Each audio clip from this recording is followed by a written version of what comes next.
The normal heart rate is between 60 to 100 times a minute. Consumption of certain foods or drinks can increase your heart rate to above 100, creating a feeling that your heart is fluttering, racing, or skipping a beat.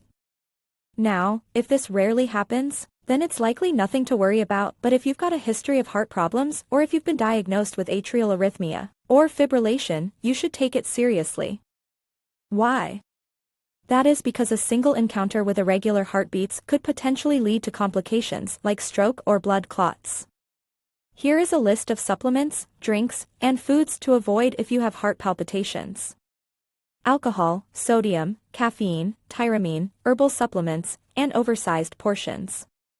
Now, let's discuss each of these in detail. 1. Too much caffeine. Drinking 2 cups of coffee a day is usually fine. But, never overdo it though, since too much caffeine in your system can raise your blood pressure and your heart rate.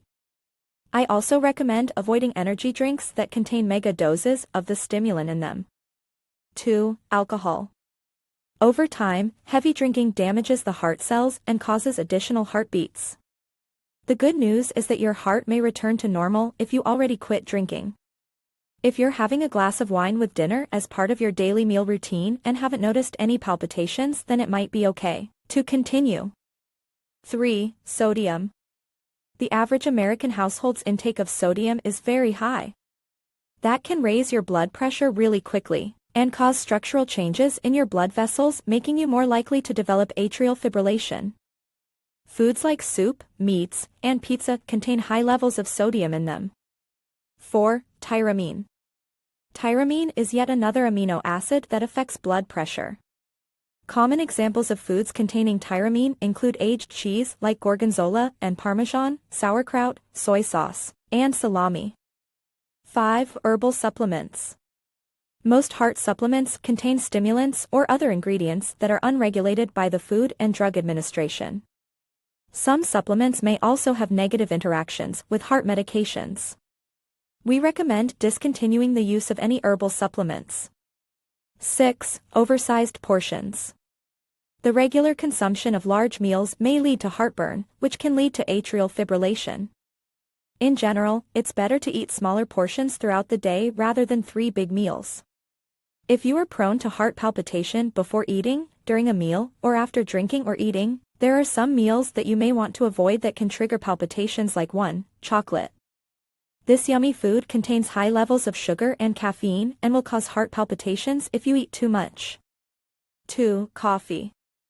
Coffee can be said to play a big role in the trigger of heart palpitation in people.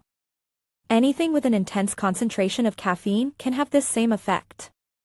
If you must have coffee at all, try decaf. 3. Energy drinks.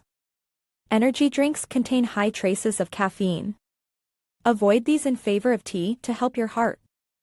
4. MSG. Some past sufferers of palpitations react to high amounts of MSG. So, try to avoid foods with MSG. 5. Rich foods. Fat-rich meals or carbohydrate-heavy foods can also lead to heart palpitations.